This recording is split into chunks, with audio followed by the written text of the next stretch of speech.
खुश करने वाले लोग तो बहुत देखे होंगे, लेकिन दूसरों को हंसाने वाले लोग बहुत कम होंगे। ऐसे ही एक शख्सियत के बारे में आज हम बात करेंगे। उनके जीवन के सफर के बारे में आज मैं आपको बताने वाली हूँ। नमस्कार, मेरा नाम है प्राची बंसल और आप सभी का स्वागत है। राजू श्रीवास्तव एक ऐसा नाम शायद ही कोई इंसान इससे वाकिफ ना हो। उनके कॉमेडी के सफर के बारे में आज मैं आपको बताऊंगी। फिलहाल हाल ही में ही उनका देहांत हो गया, लेकिन वो जिंदगी भर के लिए हमारे दिलों में जिंदा रहे।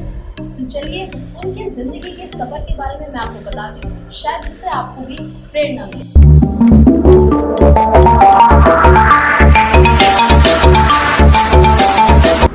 सत्य प्रकाश श्रीवास्तव, जी हाँ, राजू श्रीवास्तव जी का नाम सत्य प्रकाश श्रीवास्तव है, जो कॉमेडी की दुनिया में बने राजू श्रीवास्तव।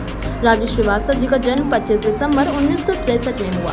इनके पिता श्री रमेश चंद्र श्रीवास्तव भलाई काका के नाम से काफी प्रसिद्ध थे, जो एक जाने माने कवि थे और कानपुर में जगह जगह अपनी कविताएं सुनाया करते थे। बचपन से ही राजू श्रीवास्तव को हंसी मजाक करने का काफी शौक था। अक्सर लोगों के बीच वो सबको अपने व्यंग से हंसा दिया करते थे, लेकिन उस वक्त कॉमेडियन बनने का सपना था ही नहीं। राजू श्रीवास्तव मिमिक्री में भी बहुत होनहार थे। उनको स्कूल के कमेंट्री करने के लिए भी बुलाया जाता था और अक्सर वहाँ अपने टीचर्स की नकल भी काफ़ी अच्छी तरह कर लिया करते थे। जिसके बाद उनका ये हुनर उनके पिता को दिखाई दिया। वे अक्सर बर्थडे पार्टी में अलग अलग फंक्शन में जाया करते थे और आते आते लेट होने की वजह से अपनी माँ से डांट भी खाया करते थे।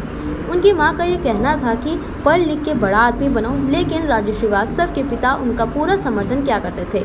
उन्हें ये यकीन था कि एक दिन राजू श्रीवास्तव का नाम सबके दिलों पे छाएगा।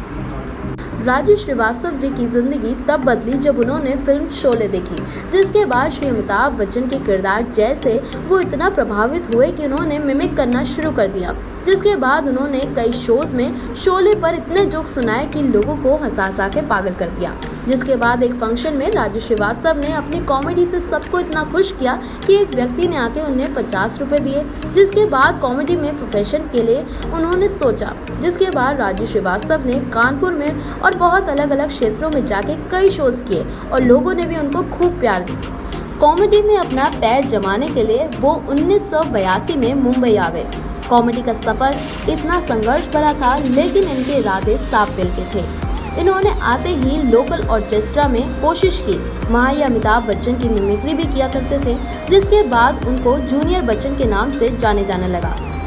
राजू श्रीवास्तव जी ने 80s की मूवी जैसे मैंने प्यार किया और तेजाब जैसे फिल्मों में काम भी किया है। जिसके बाद इनको टेलीविजन और फिल्मों में छोटे छोटे रोल्स मिलने लगे।